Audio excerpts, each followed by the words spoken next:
Could you tell us, from your arrival at Majdanek, what was the procedure, the process after arrival? Well, the first thing was, when we came into Majdanek, rolled out the uniform, took a bath, shower, which was the first guess whether there is gas coming come out or water. Then we you had heard about the gas chambers Oh, yeah. before you got to the camp? There always, when we went into a shower somewhere in the camp, we were looking for a drop of water, because if it was dry, we knew it's bad.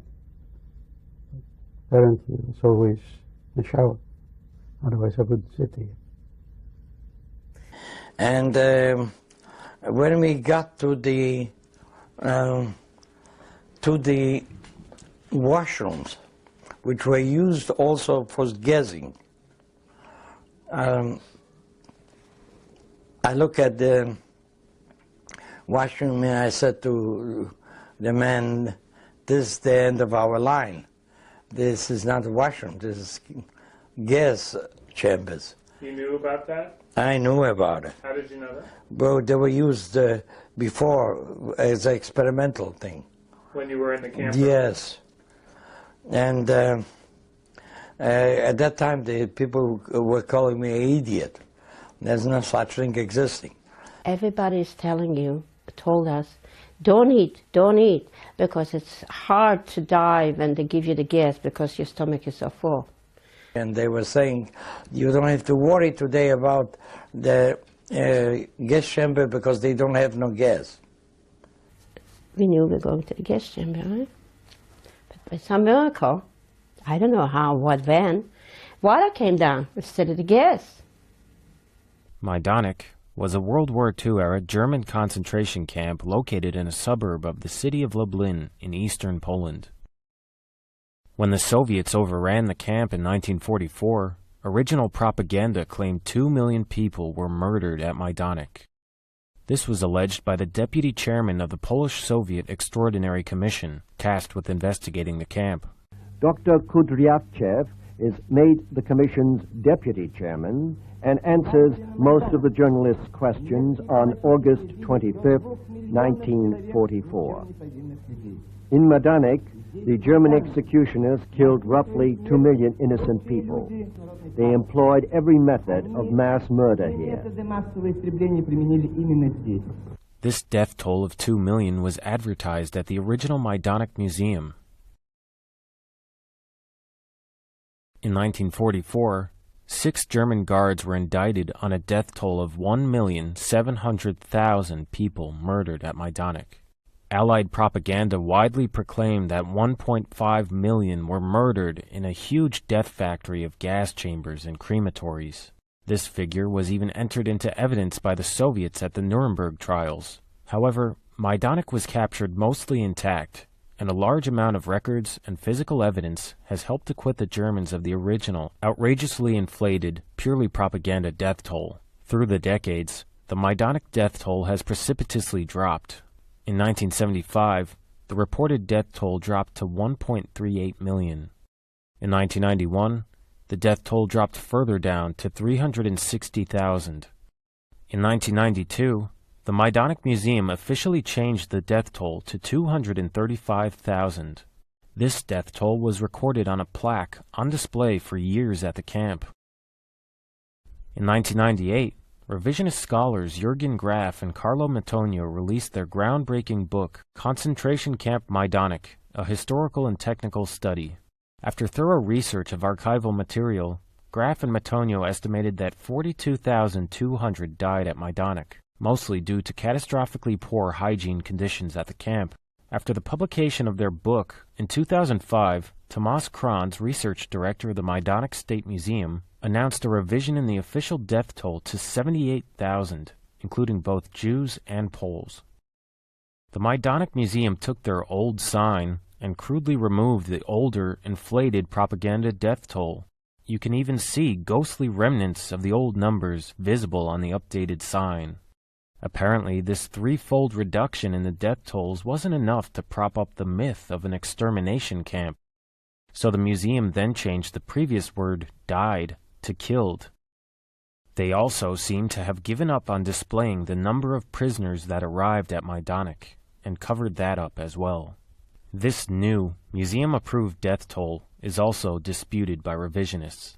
Majdanek is important because evidence presented by the Soviets at Nuremberg of 1.5 million gassed in a factory of death has been officially admitted to have been an exaggeration of almost 20 times the current revised death toll.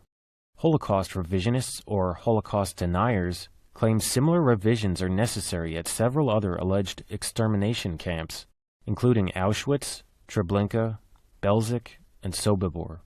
Holocaust revisionists believe that, as with Majdanek, the original purely propaganda death tolls at these sites are inflated multiple times their actual number.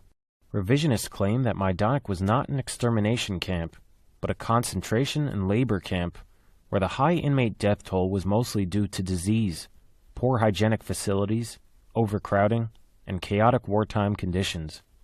Majdanek is also important because until only a few years ago, Majdanek was alleged to have had 7 homicidal gas chambers.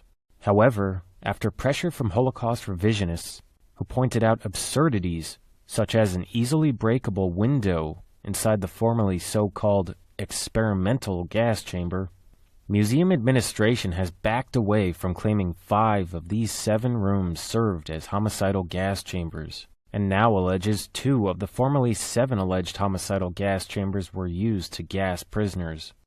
The truth about these embarrassing rooms has been discreetly swept under the rug by the museum administration keen to keep the gas chamber myth alive.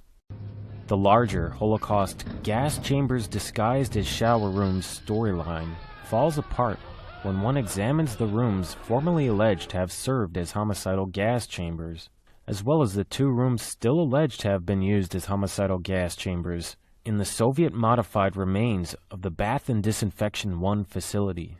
Holocaust deniers argue Bath and Disinfection 1 was actually a life-saving delousing station located at the entrance to the camp, fraudulently claimed by Holocaust promoters to have been used to gas Jews. Majdanek was the first concentration camp captured by the victorious Allies. Wartime propaganda about German death factories with gas chambers disguised as shower rooms found believability through the Majdanek narrative. But when one examines Majdanek, one finds exaggerations, lies, misrepresentations, planted evidence, and buildings modified post-liberation in Soviet-occupied Poland. In the following presentation, we will tour Majdanek, explore media propaganda surrounding the camp, and listen to eyewitness testimony. Water came down instead of the gas. So, but... Today, Old Town Lublin is far removed from the suffering and death of World War II and its aftermath. Unlike other concentration camps, there were no direct train tracks to Majdanek. Prisoners walked from the Lublin train station to Lublin concentration camp, known today as Majdanek. On the right is Lublin Castle, which was used by the Germans to imprison political prisoners, especially Polish resistance. Lublin Castle was used as a prison for over 120 years, including before and after German occupation. Walking a little over 1 mile from central Lublin, one approaches Majdanek on a road which also existed at the time of the camp's operation. There was nothing secret or secretive about the location of the camp, which was in an open field and could be seen from the city. A giant, abstract monument marks one of the modern entrances to the campgrounds. Walking past some wells, drainage ditches, and smaller buildings, we come to the entrance of the camp. The most important and controversial structure at Majdanek is located at the very entrance to the camp. This is the delousing facility, labeled as Bath and Disinfection 1. This structure is where the currently alleged homicidal gas chambers at Majdanek are located. But in reality, this is exactly what it says it is, a bath and disinfestation facility at the very entrance to the camp. Holocaust revisionists, or Holocaust deniers, claim that no prisoners, Jewish or otherwise, were gassed with the insecticide Zyklon B. Bath and Disinfection 1 was a life-saving delousing facility. Inmates would remove their clothes, get their hair cut, and take a shower. While prisoners were going through this disinfestation process, their clothing was taken and put in a fumigation gas chamber, where the insecticide Zyklon B would kill deadly typhus-carrying body lice. The inmates would then put on clean, lice-free clothing and be led into the camp. There is nothing sinister about this life-saving hygiene measure, and nearly identical delousing facilities were common and necessary for all sides in World War I and World War II. Although frightening, similar processes still take place in modern prisons as standard operating procedure for the prisoner intake process. A similar process took place with immigrants at Ellis Island.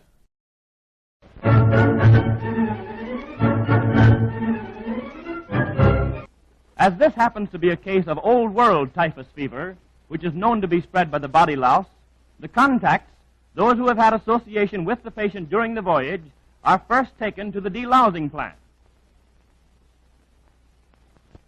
Here they must remove all of their clothing.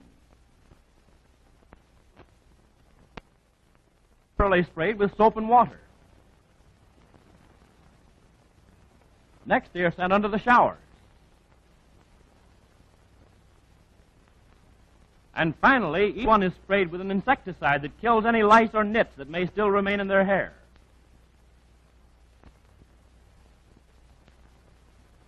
The clothing of these contacts is placed in net bags, and these bags are sent to the fumigating room. This clothing, together with the baggage of the contact, is placed in fumigating chambers where it is thoroughly disinfested. If necessary, the contacts are isolated in the detention hospital for observation.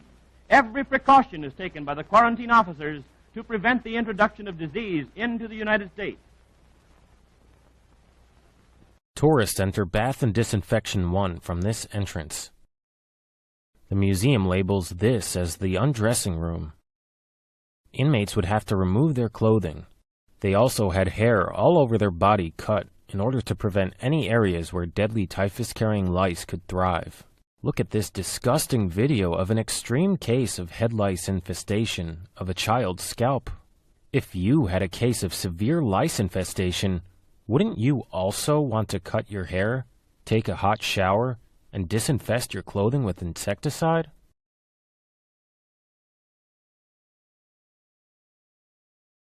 The next room is a life-saving shower room.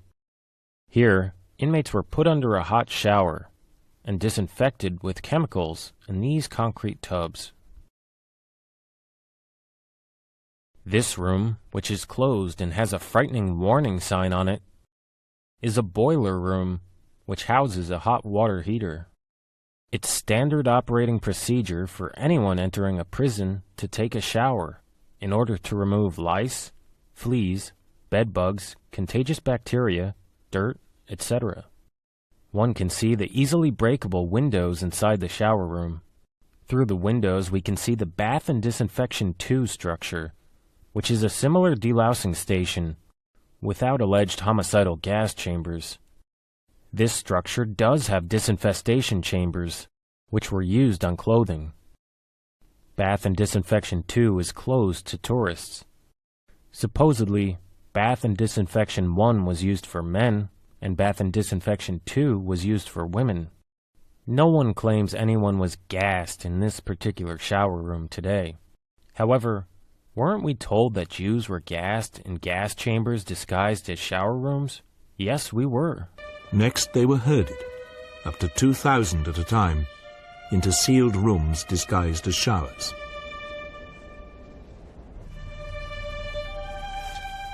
SS officers then poured Zyklon B crystals through a trap in the roof to form a deadly gas. This is a clip from what used to be called the Military Channel. The Military Channel has been renamed the American Heroes Channel. The so-called American Heroes Channel is part of the Discovery Network's multimedia conglomerate, whose chairman and CEO are Jewish. Most people will never see this real Maidanic shower room for themselves, so have no reason not to believe this TV show and its crescendoing violins. into sealed rooms disguised as showers.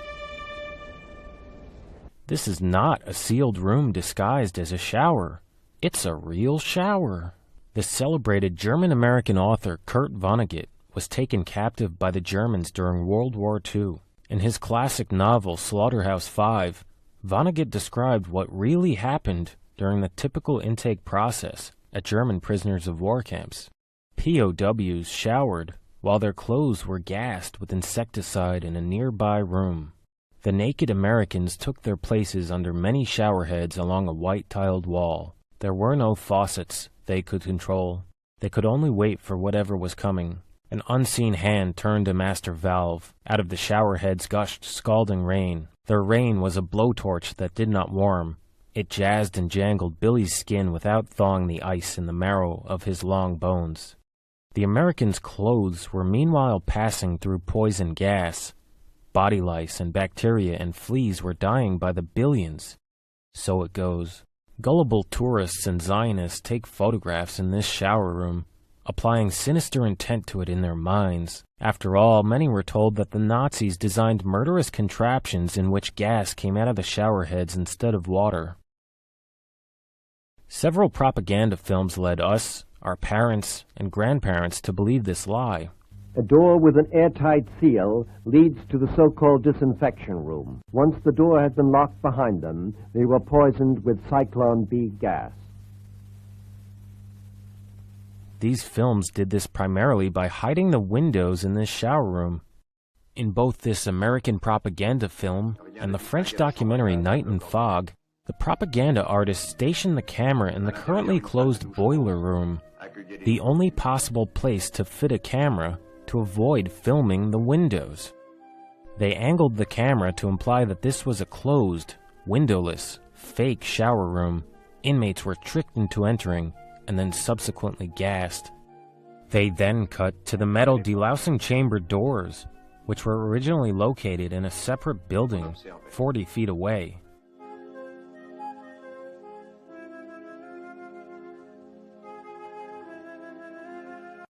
Next to the shower room is a room the Majdanek Museum labels as a dual-purpose dressing room, which also served as a clothing fumigation room.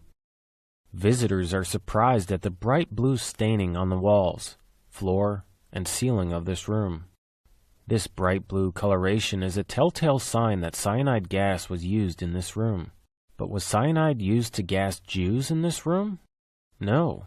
Zyklon B was a cyanide insecticide designed to kill deadly disease-carrying lice, fleas, bedbugs, and other pests. Zyklon was even used in America. Here is a photograph of Zyklon being used in New Orleans. Zyklon was also used beginning in the 1920s at the Texas border to delouse clothing of Mexicans crossing the border. A similar cyanide insecticide was used on U.S. Coast Guard ships. Specially trained details of Coast Guardsmen fumigated countless vessels from stem to stern to prevent the outbreak of epidemics which might have originated in foreign ports. Typhus is a deadly disease. Epidemic typhus was responsible for the deaths of millions throughout history. Typhus is spread to humans by body lice. The body louse differs from head lice in small respects. Body lice prefers to stick to the inner seams of clothing and lay its eggs on clothing rather than hair. During World War I and World War II, soldiers and refugees were instructed to search for these deadly typhus-carrying lice on their clothing and remove them.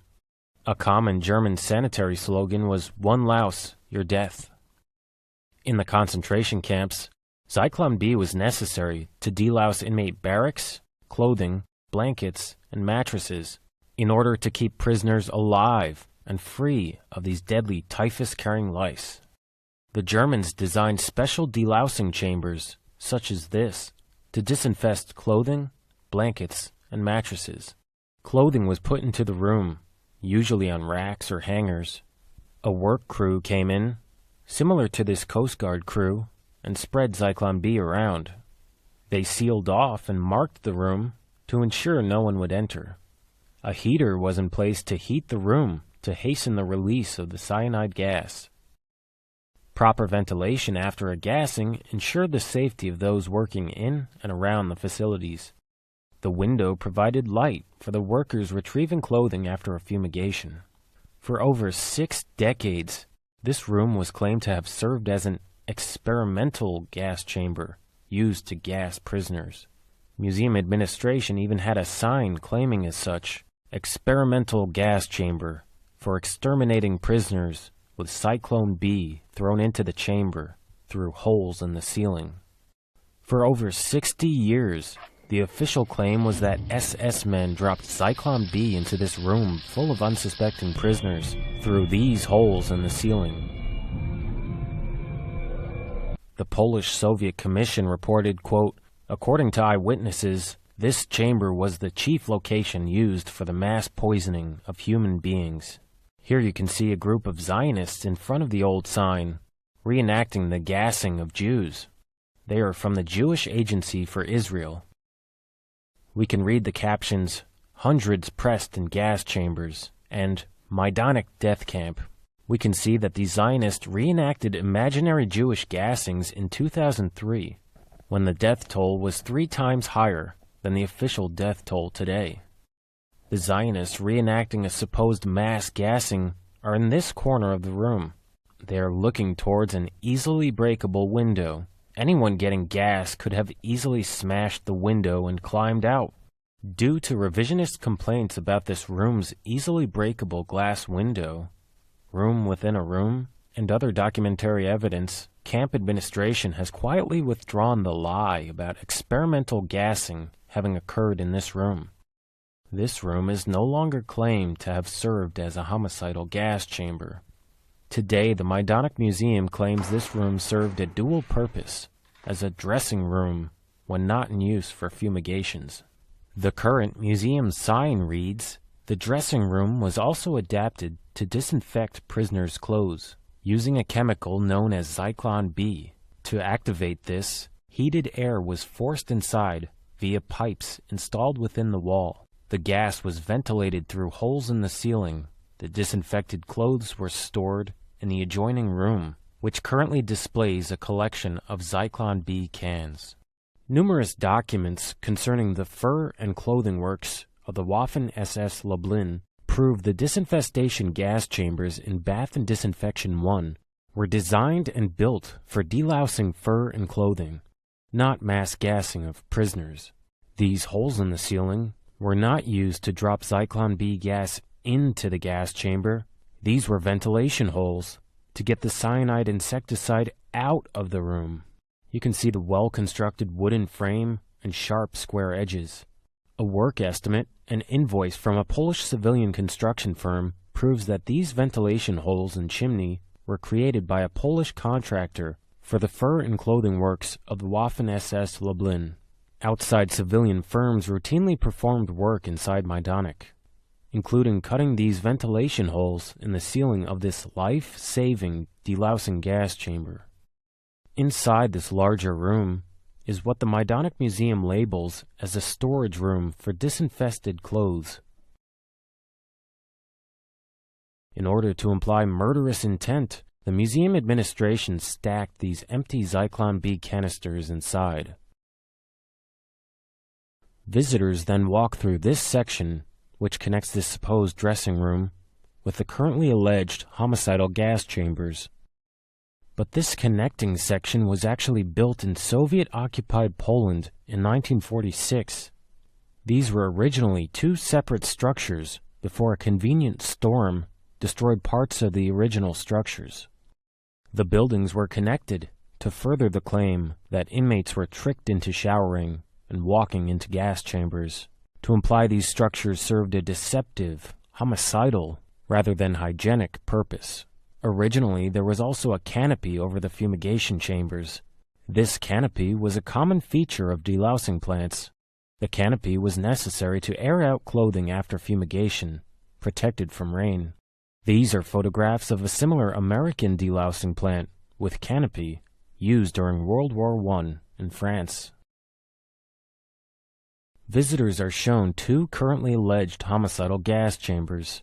This long room with Prussian blue staining on the walls and next to it a room which at one time had identical length but has been divided in half. A third room was claimed to have served as a homicidal gas chamber for over 6 decades.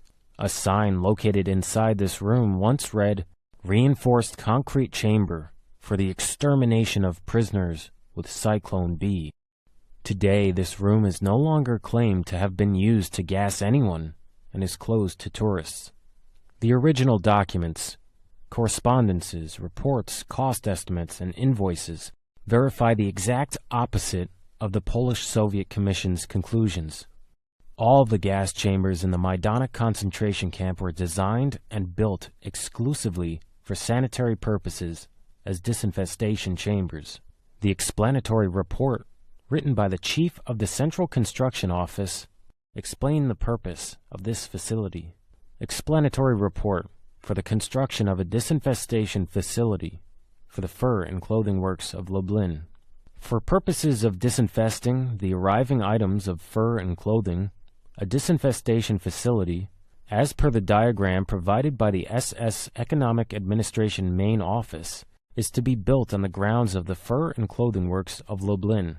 As the enclosed diagram shows, the disinfestation chamber is to be constructed solidly with a ceiling of reinforced concrete. A so-called pole support roof must be built above this delousing chamber. This pole support roof is to be 60 by 18 meters in size to allow the disinfested materials to be spread out and stored. The furnace, as well as the remaining equipment, is provided by AMT B2. Everything else results from the drawing. These are the airtight metal doors to these rooms. Contrary to Holocaust industry claims, there is nothing sinister about a peephole, and this feature is common throughout the world in both air raid shelter doors as well as delousing chamber doors. These are German advertisements for similar air raid shelter doors. These delousing chamber doors were not specifically manufactured for any top-secret homicidal purpose. The letters on the doors indicate that they were manufactured by the firm Auert, that assigned to the door the successive numbers 656, 657, 658, and 659.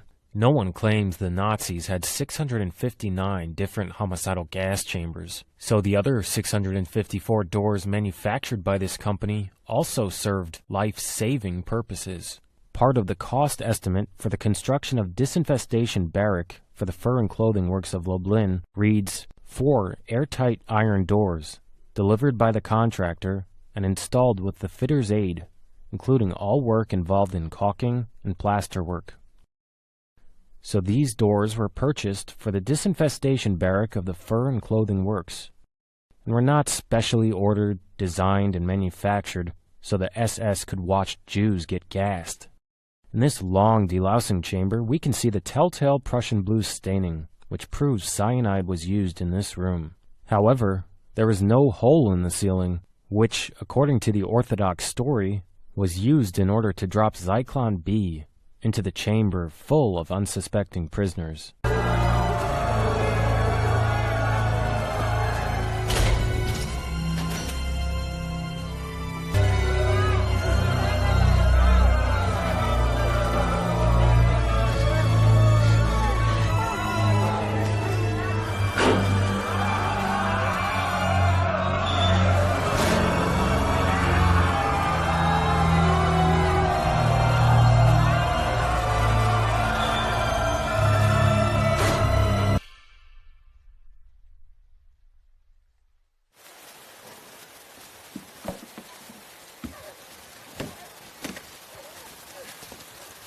For decades, the world was told Zyklon B was used to gas prisoners in this room. However, because there is no hole in the ceiling, for that to have happened, guards would have had to have thrown the Zyklon B granules in quickly before slamming the door, or tossed the Zyklon B discs in like frisbees over the heads of those inside.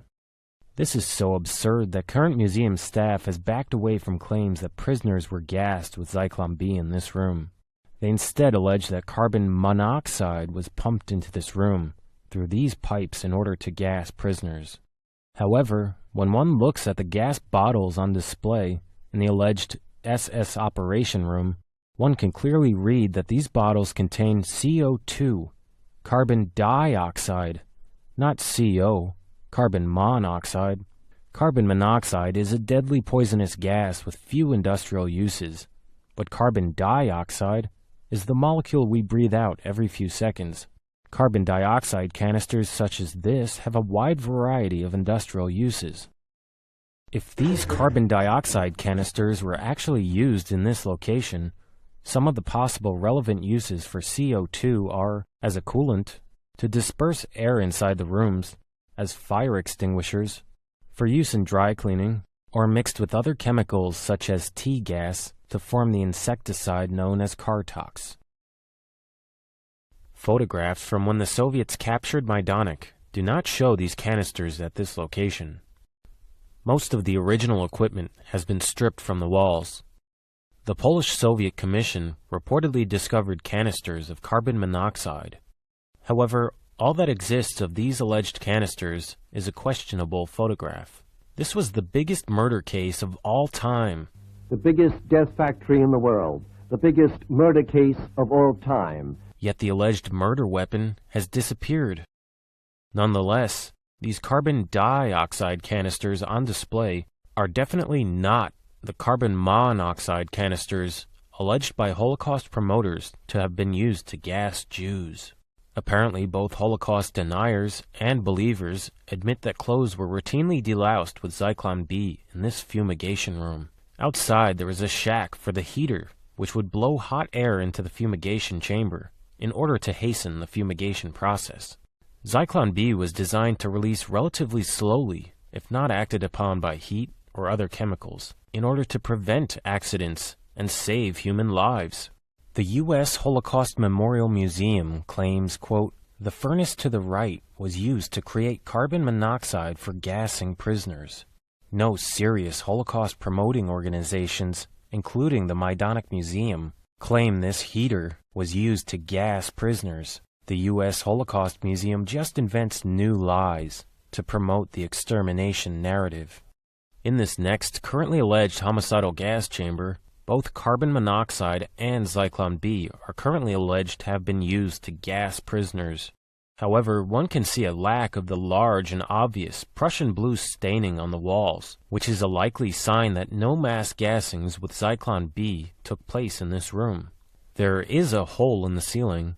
However, it is totally unlike the properly constructed ventilation holes in the delousing room 25 feet away, which have properly constructed wooden frames. This crudely formed hole was made by smashing into the reinforced concrete ceiling.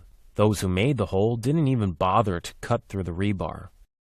Revisionists claim this crudely formed hole was created after liberation as atrocity propaganda in order to frame the Germans.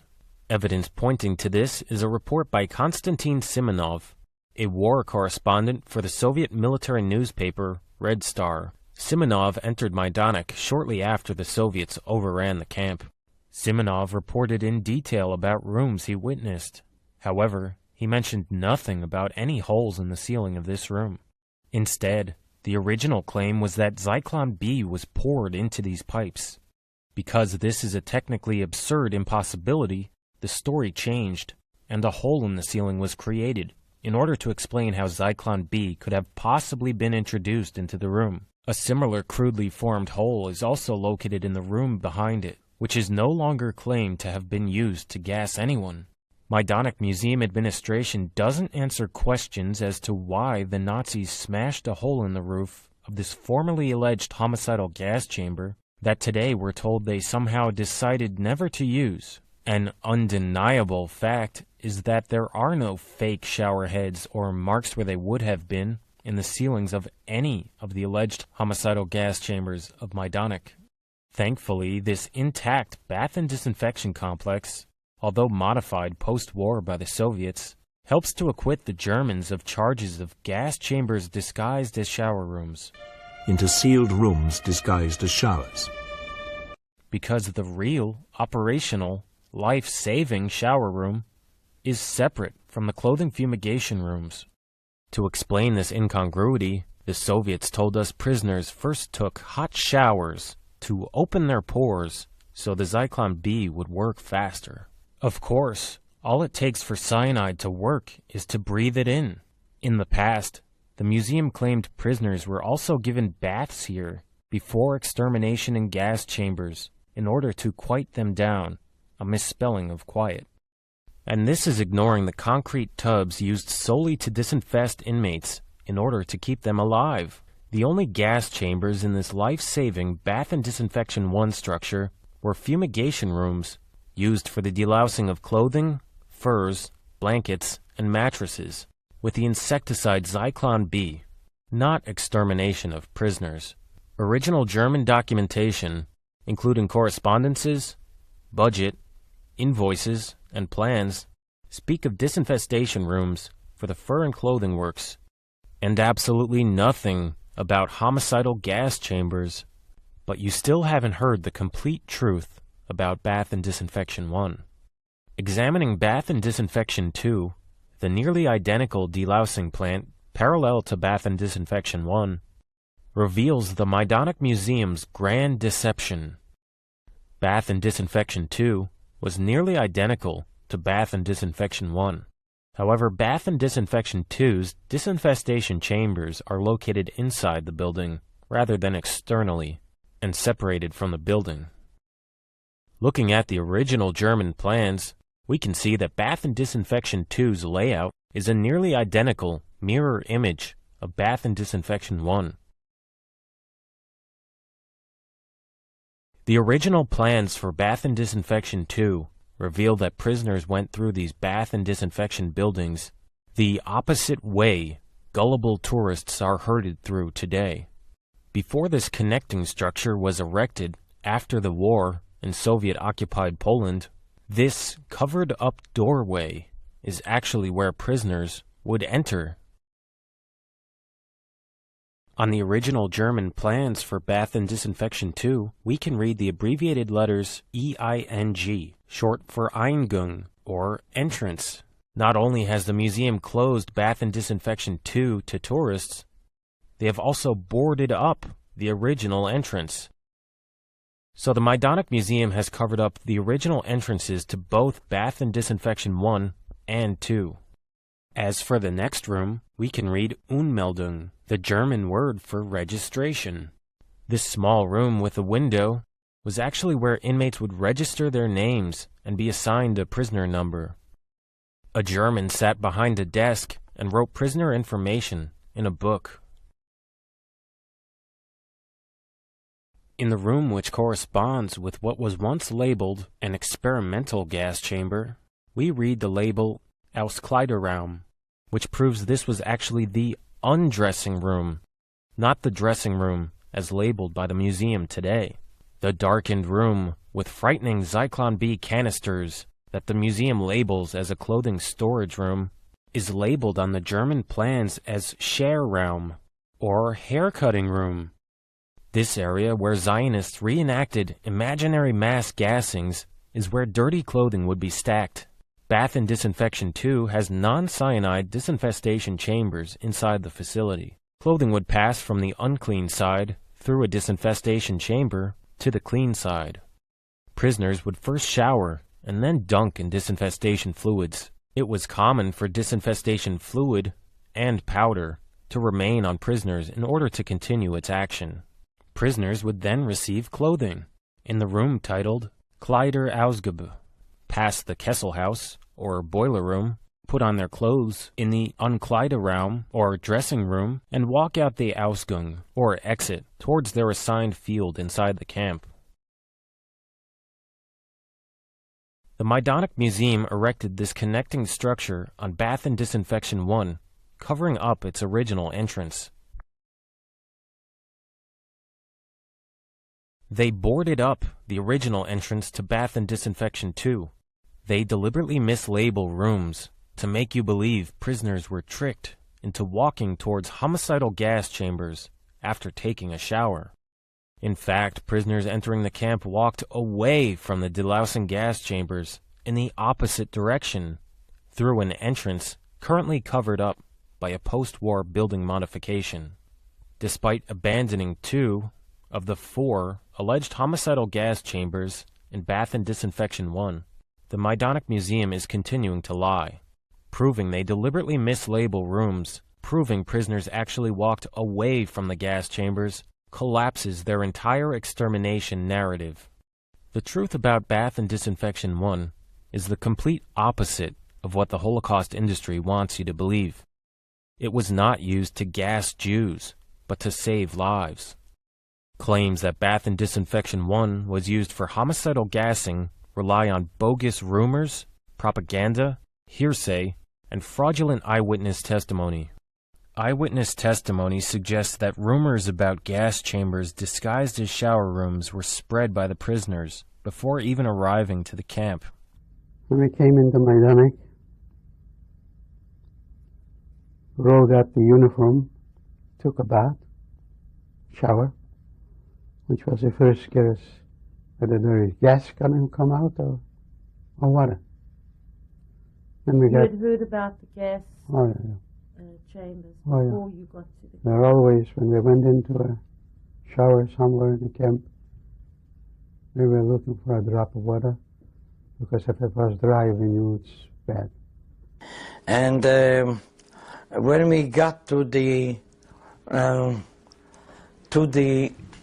washrooms, which were used also for gassing, I look at the washroom and I said to the man, "This is the end of our line. This is not a washroom, this is gas chambers." You knew about that? I knew about it. How did you know that? Well, they were used before as an experimental thing. When you were in the camp? Yes. And at that time, the people were calling me an idiot. There's no such thing existing. Everybody's told us, don't eat, because it's hard to die when they give you the gas because your stomach is so full. And they were saying, you don't have to worry today about the gas chamber because they don't have no gas. We knew we were going to the gas chamber, right? But by some miracle, I don't know how, what, when, water came down instead of the gas. These Jews heard and believed the rumors about gas chambers disguised as shower rooms. However, in every case they were wrong. Their existence proves the rumors were untrue. Apparently, it's always a shower. Otherwise, I wouldn't sit here. These Jews were never in a shower room disguised as a gas chamber, where gas would come out instead of water. And there are no fake, dry shower heads in the fumigation chambers. Just like prisoner of war Kurt Vonnegut, these Jews were in real shower rooms, while their clothing was fumigated in a separate room nearby. In addition to believing rumors about gas chambers disguised as shower rooms, Jews also believed they were given bars of soap made from the fat of gassed Jews. Prisoners were given bars of soap with the initials RIF imprinted on it. They believed this read RJF and jumped to the conclusion that this stood for Rein Juden Fett, pure Jewish fat, and they were washing themselves with soap made from the fat of gassed Jews. Every part of our bodies was shaved, and we were led into showers, and we were given a piece of soap with RIF on it, Rein Juden Fett, which means pure Jewish fat. And it was a soft piece, a square little soft piece, and I says, which part of my parents or my sisters am I going to be washed with? That's what went through my mind. And we stood supposedly under the shower and we waited. And a few drops of water came down, and we hear a woman's announcement, einseifen, that means soap yourself. And I said to my cousin, I says, tell me, does the gas works better when your body is wet? But the initials RIF actually stood for Reichsstelle für Industrielle Fettversorgung, National Center for Industrial Fat Provisioning, the German government agency responsible for wartime production and distribution of soap and washing products. RIF soap was a poor quality substitute product that actually contained no fat at all, human or otherwise. The allegation of gas chambers disguised as shower rooms is wartime atrocity fiction, coupled with the myth of Jews being turned into bars of soap. Pure Jewish fat. Overall, the claim that this life-saving delousing facility, located in full public view at the entrance to the camp, was used to gas Jews, is an insult to the intelligence of any modern individual educated about the typical delousing process. Bath and Disinfection 1 was built in order to keep inmates alive and free of deadly typhus-carrying lice, not to murder them. Majdanek had a horrifically high death toll due to horrendously poor hygiene conditions at the camp. Revisionist Jürgen Graf pointed out that, in March 1942, the vice-mayor of Lublin vetoed the connection of the camp to the sewerage system of the city. This decision had dire consequences for the prisoners, as the hygienic conditions prevailing in the camp baffled description and led to an enormously high death rate. In May 1942, a group of sanitary experts from the Berlin Institute of Hygienics castigated the disastrous sanitary situation and demanded the immediate linking of Majdanek to the urban sewer system. Diseases, especially spotted typhus, but also tuberculosis and dysentery, were the main cause of the extremely high mortality rate at Majdanek. These diseases were above all provoked by the atrocious sanitary conditions. The barracks did not have running water before autumn 1943.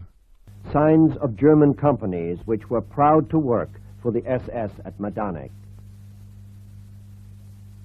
A common claim of Holocaust promoters is that outside civilian companies had the audacity to brag that they performed work inside this so-called extermination camp. However, when one actually examines the signs, they paint a different story.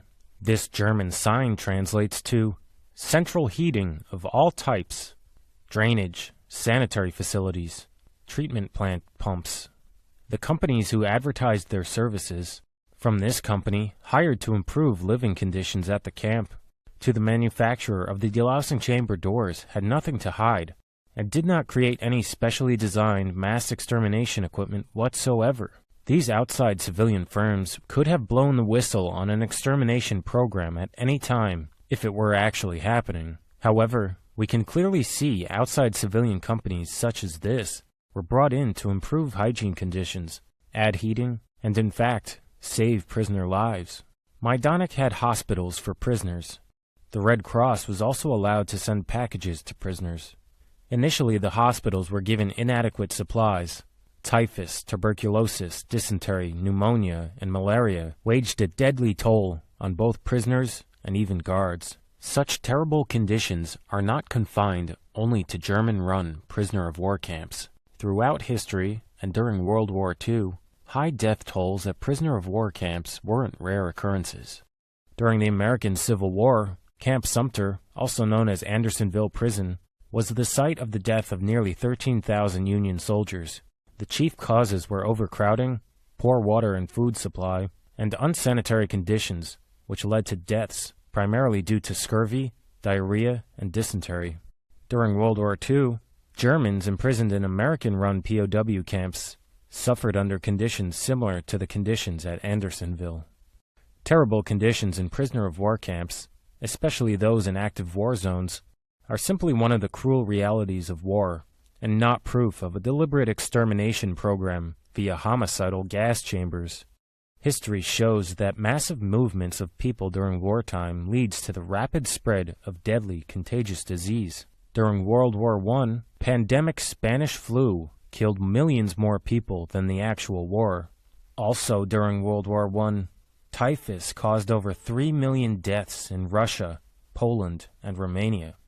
The real killer of Majdanek wasn't the life-saving insecticide Zyklon B or mythical carbon monoxide. It was typhus, tuberculosis, and other diseases exacerbated by inadequate hygiene facilities at the camp. One of the most memorable parts of the Majdanek tour for the average gullible tourist is the display of shoes from alleged gassing victims.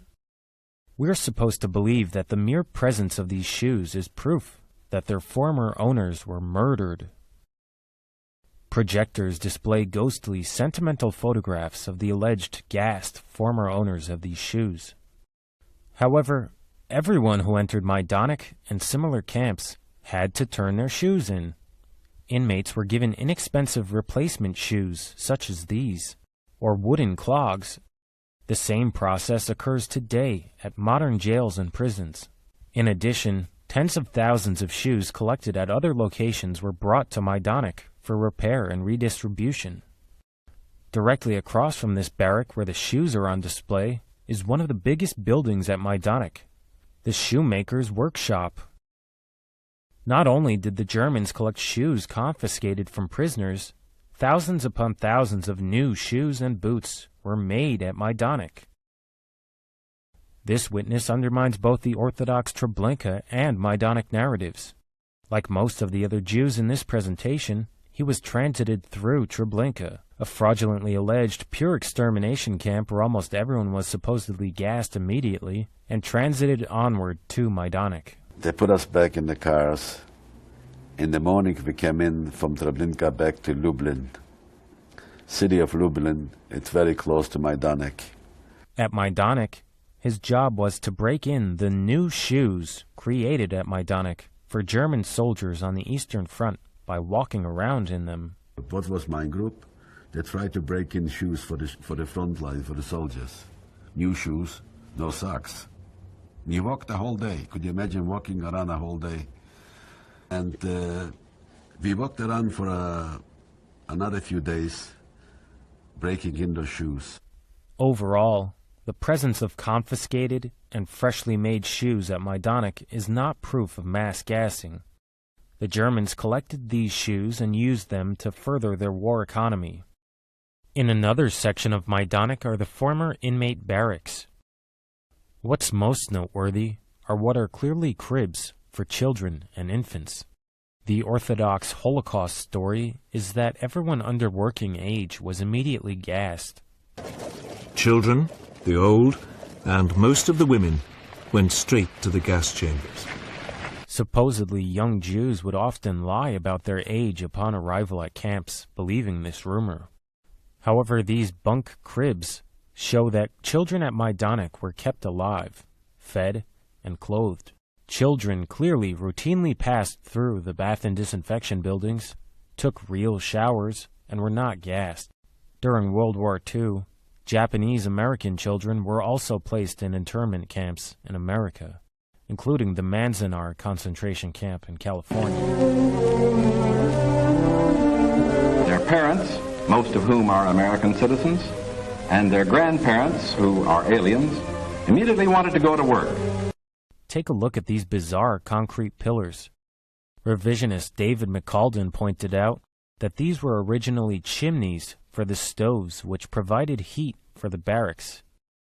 The Soviets replaced the original chimneys with these absurd concrete pillars in order to make conditions appear worse than they actually were. 2 rooms which were located in the drying facility next to the laundry were alleged for decades to have also been used to gas Jews. This restored building is the likely location of these rooms. Today, the museum administration admits that these 2 rooms were never used to gas anyone. They were used in conjunction with the nearby laundry facilities to dry clothing. You can see an air heater here, just like the one the U.S. Holocaust Museum wants you to believe pumped carbon monoxide into chambers to gas Jews. This is a photograph of a Soviet soldier on the roof of the drying facility. The caption at the bottom of the photo states, "The opening in the roof of the gas chamber through which cyclone crystals were poured." In fact, it was one of the ventilation shafts of the drying facility. As with the so-called experimental gas chamber with a window, these holes in the ceiling were not used to drop gas down and inside the room below. They were used to get air up and out. The Majdanek Museum claims that so-called gas vans were also used to gas Jews. However, no evidence exists for these alleged homicidal gas chambers on wheels. There were these mobile steam chambers used to delouse clothing of soldiers, prisoners, and refugees. These did exist and were used during World War I. Similar Zyklon delousing vans for clothing also existed. This is likely how the myth of gas vans developed.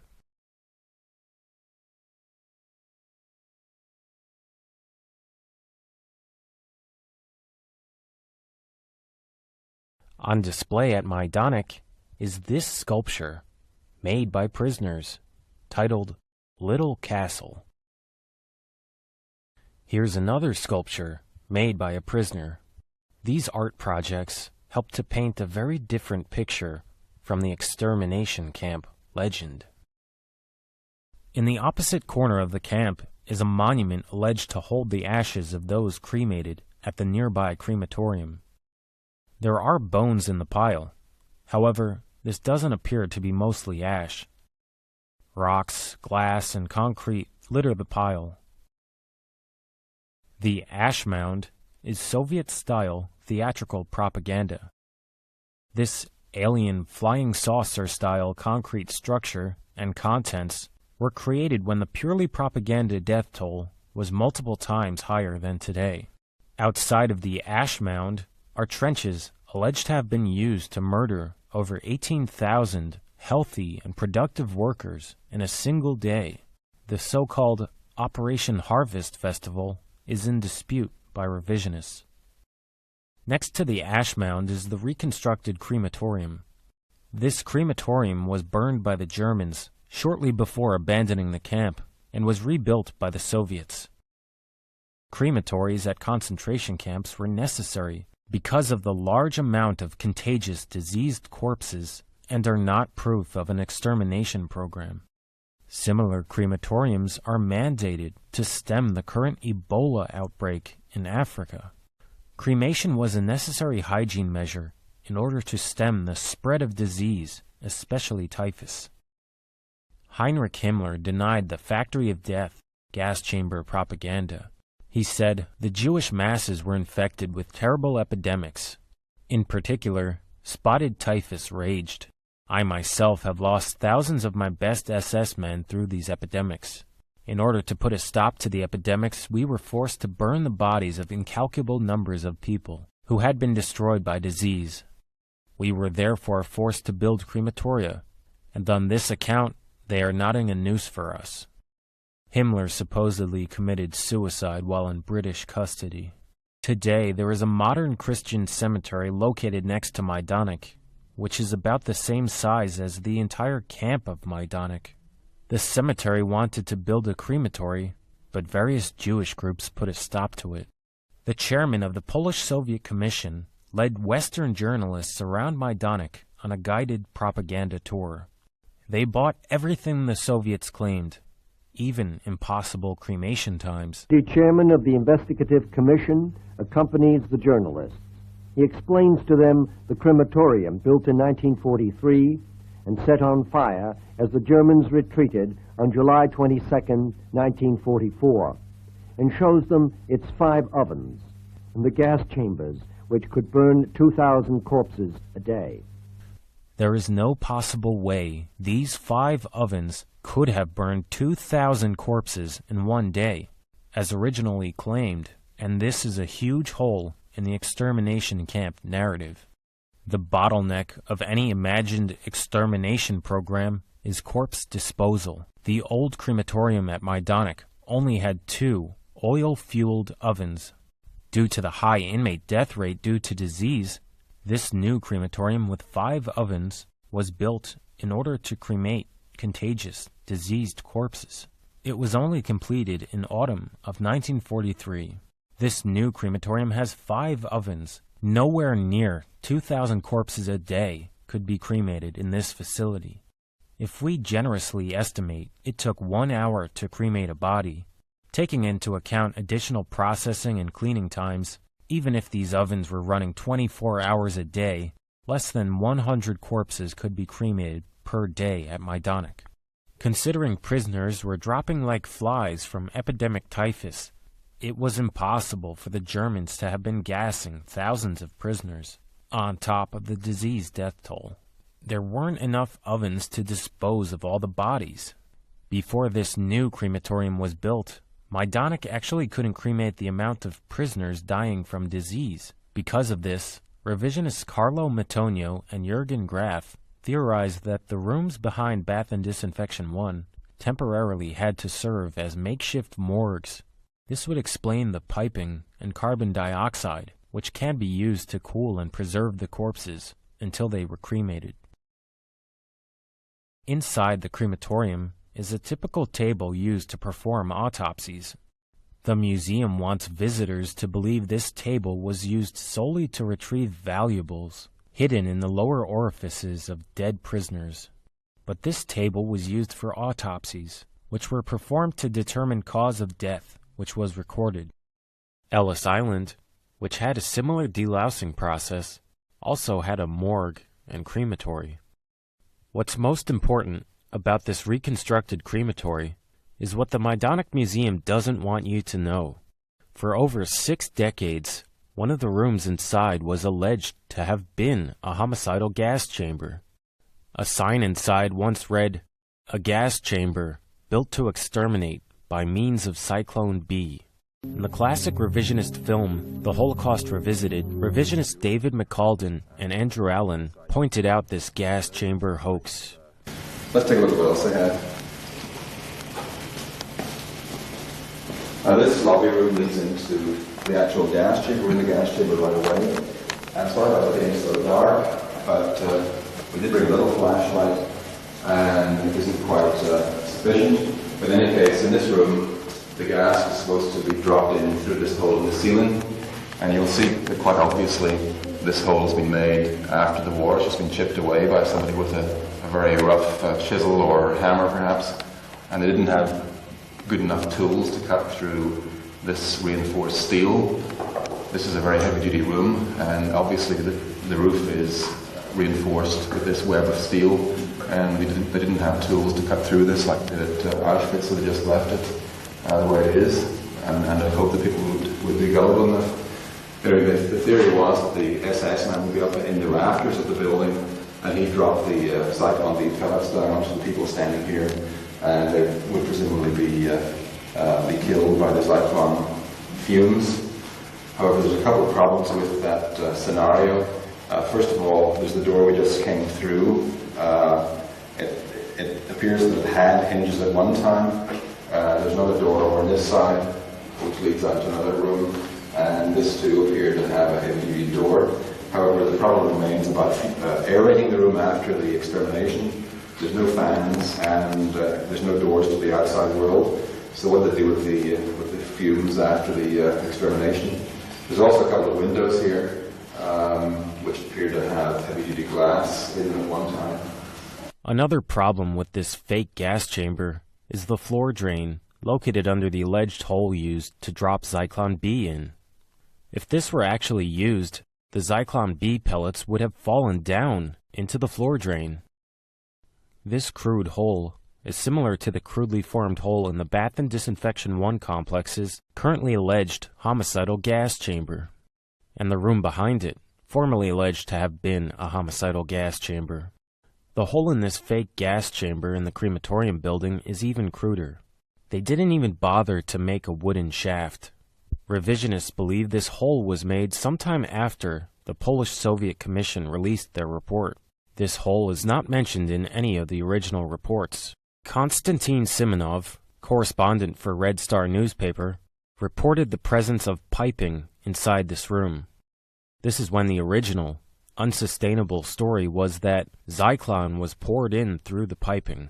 It appears this piping inside this morgue may verify Matonio and Graf's thesis about the piping inside the disinfestation rooms, which may have temporarily been converted into makeshift morgues. The piping may have been used in all 3 cases in order to preserve corpses.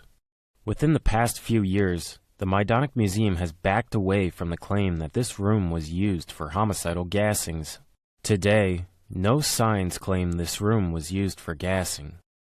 The wreaths of flowers for non-existent gassing victims are gone. Most tourists walk by this darkened room not knowing the embarrassing history of this Soviet propaganda creation that Holocaust revisionists correctly exposed as a farce. This room actually served as a morgue in accordance with the German plans.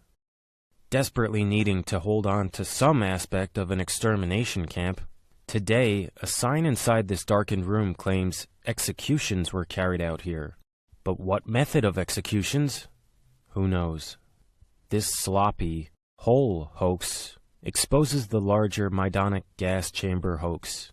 The crudely cut hoax hole in the ceiling of this admitted fake gas chamber proves the other crudely cut alleged Zyklon B introduction holes in Bath and Disinfection 1 were also post-liberation fakes. This whole hoax definitively proves that no one could have possibly been gassed with Zyklon B dropped through ceiling holes at Majdanek. These sloppy, hastily made holes were hacked into the ceiling post-liberation in order to frame the Germans.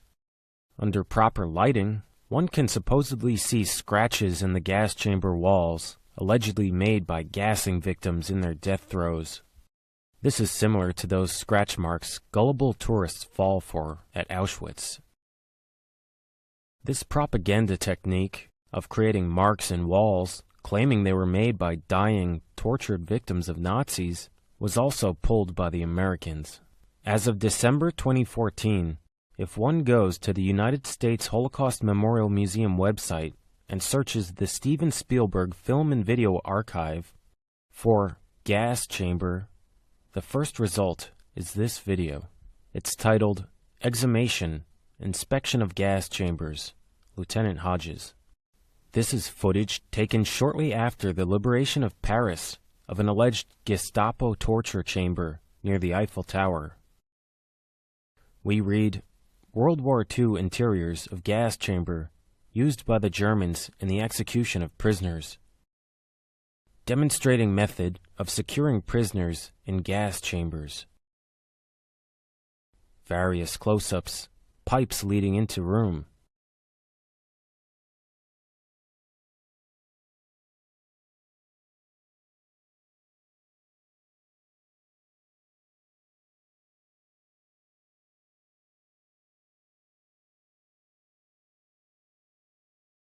Handprints and scratches dug into cement wall of gas chamber by the victims.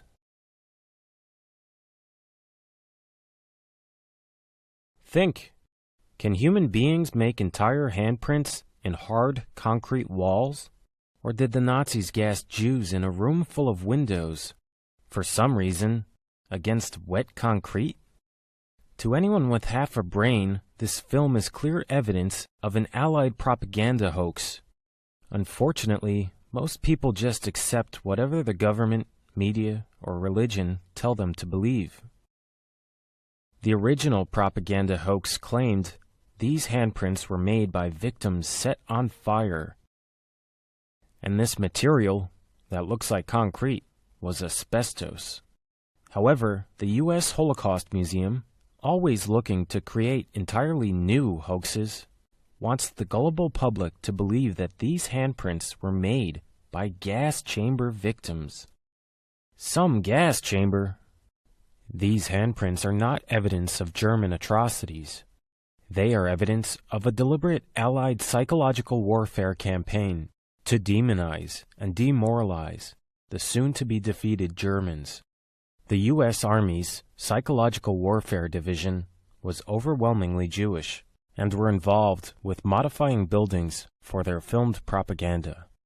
There's nothing differentiating this phony handprint wall art project from the Auschwitz scratch marks or the alleged Majdanek scratch marks, other than the Auschwitz and Majdanek scratches are a bit more subtle than this laughably stupid propaganda hoax. We can see a typical example of current Jewish Majdanek propaganda in this video prepared by the March of the Living. The March of the Living is a Zionist organization which takes young Jews from around the world and brings them to concentration camps in Poland, then to Israel. They listen to fantasy stories from rabbis and so-called survivors, such as Irene Zisblat, who claims to have repeatedly defecated and swallowed diamonds for a year and a half, had her Auschwitz tattoo removed by Dr. Mengele, escaped from inside a gas chamber, was thrown over an electrified barbed wire fence onto a train, and was selected to have her skin turned into a lampshade, among other outrageous lies. Zisblat helped Steven Spielberg win an Oscar after appearing in his documentary, The Last Days. Let's debunk one of the March of the Living's propaganda videos about Majdanek. When you were told about the Holocaust in school and in synagogue, there are a few words that stand out. Hitler, genocide, Auschwitz. But there is one word that is rarely talked about, yet it plays a vital role in Holocaust remembrance. The word is Majdanek. What's absolutely incredible is that the Jews who produced this video actually used a photograph of German victims of the Allied firebombing of the civilian city of Dresden to propagandize the alleged Jewish genocide. Genocide. Ironically, these innocent German civilians actually died of a real Holocaust. As flames engulfed their homes or bomb shelters, many died of carbon monoxide poisoning. Some were even burned alive. Is this genocide? These young Jews are taught propaganda lies, misrepresentations of innocuous showers. In one room there were in fact showers, but they were not for the prisoners' benefit. They were there because the gas works faster on wet bodies. Completely invented parts of the fable. Before they had men and women, they made them naked, and the reason they did it together, so they would be so ashamed from each other, so they would not fight back. Bring people into the gas chambers and kill them isn't efficient. First, let's cut off their hair. Because we can sell their hair to make garments out of it. One of the lies of Holocaust promoters is that the Germans cut the hair of supposedly soon-to-be gassed Jews solely to harvest the hair for industrial use. Prisoner hair was primarily cut as a hygiene measure in order to save prisoner lives and to keep deadly typhus-carrying lice out of the camp. In addition, the rabbi is promoting the fake, opposite way through the facility. No prisoners entered this dressing room first, and no prisoners got their hair cut in this room. From the shower room, they moved into an even smaller room. What they didn't know was that it would be the last room they would ever visit. As hundreds of Jews stood crammed inside the gas chamber, a Nazi worker stood on top of this roof right here and dropped the Zyklon B pellets into the chamber. A Nazi guard standing in a small adjacent room, looking through a peephole in the wall, would confirm the death of every man, woman, and child in the chamber. He's pointing to Bath and Disinfection 2, which is not alleged to have had any homicidal gas chambers whatsoever. You can even see the windows all along the roof of the barracks. And of course, there are no Zyklon B introduction holes in the roof behind him, or in this delousing chamber they deceptively cut to. And this ventilation shaft is in the delousing room / undressing room with the window. These deceivers understand they have to combine different parts of different rooms in order to add up to a theoretically realistic homicidal gas chamber. It's amazing the kind of barbarity that you see in there. You can't imagine that someone could just systematically kill an entire people like that and just without any sense of mercy or anything. The key word is imagine. It is indeed imagined. It's horrible just to see it, and you can't even imagine what it would be like knowing you're getting pushed into one, and just like being in the dark room and seeing the gas stains. It's horrible. This girl doesn't know that none of the blue-stained rooms are currently alleged to have been used to gas anyone with Zyklon B. I felt like almost guilty breathing in there because they didn't get to. It was just really hard to take everything in. I was a little bit overwhelmed by the concept that one human can do this to another. It doesn't even make sense to me. After walking around Poland in miserable, wet, and cold weather, touring so-called death camps, hearing about how Europeans desperately wanted to gas them all, but by some miracle, water came down instead of the gas, these young Jews are brought to Israel for fun in the sun. The gas chamber myth brings Jews closer together. They are proud to be Jewish and express their ethnic heritage.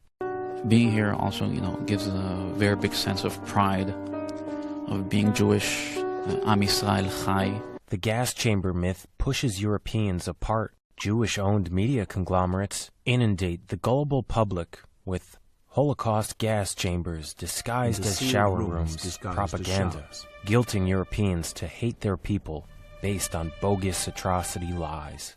Israeli military, brought to tour the fraudulent gas chambers at Majdanek, are currently committing a very real genocide against innocent people in Palestine.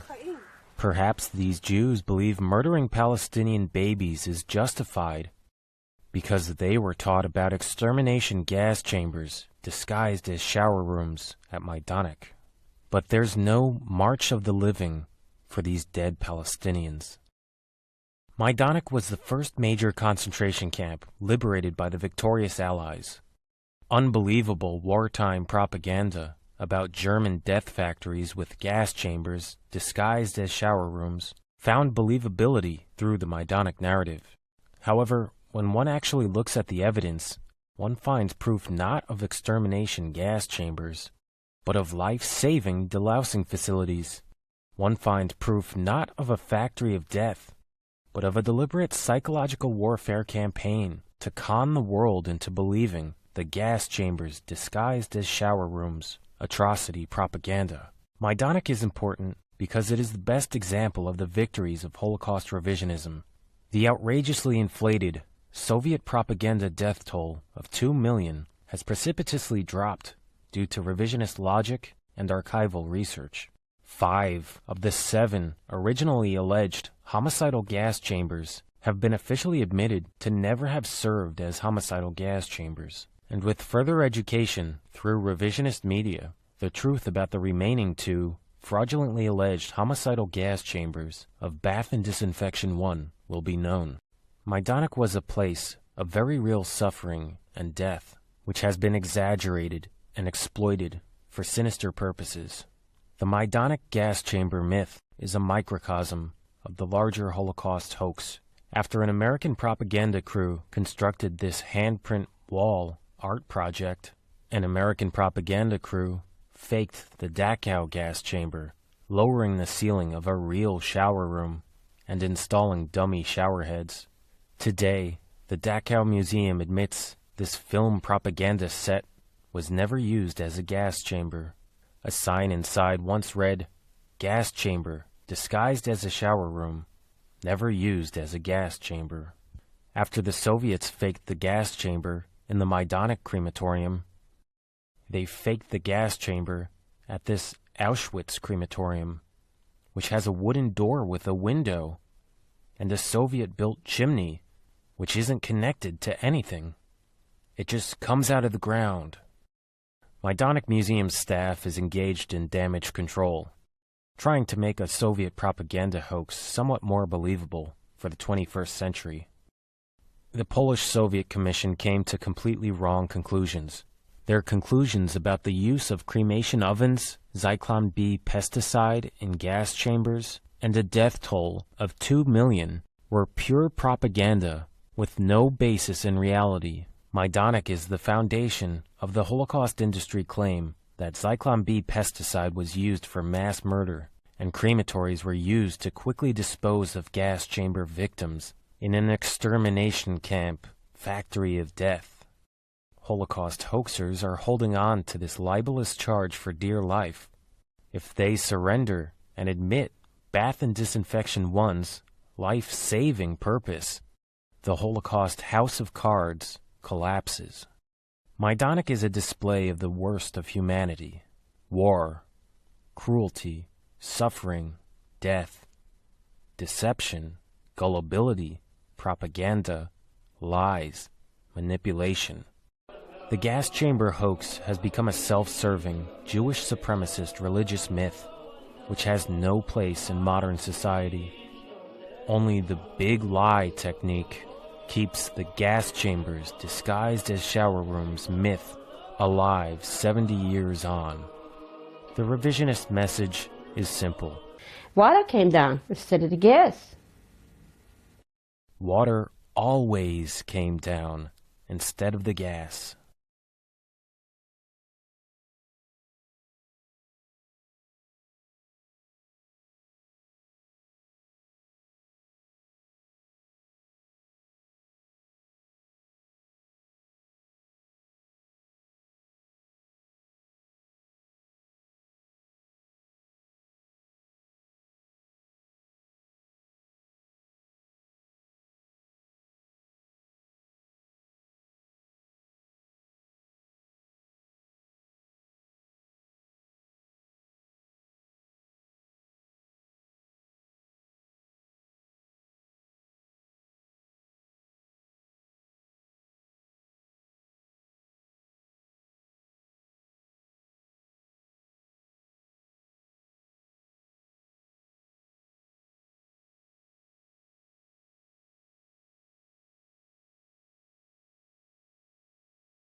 At that time, the people were calling me an idiot. There's no such thing existing.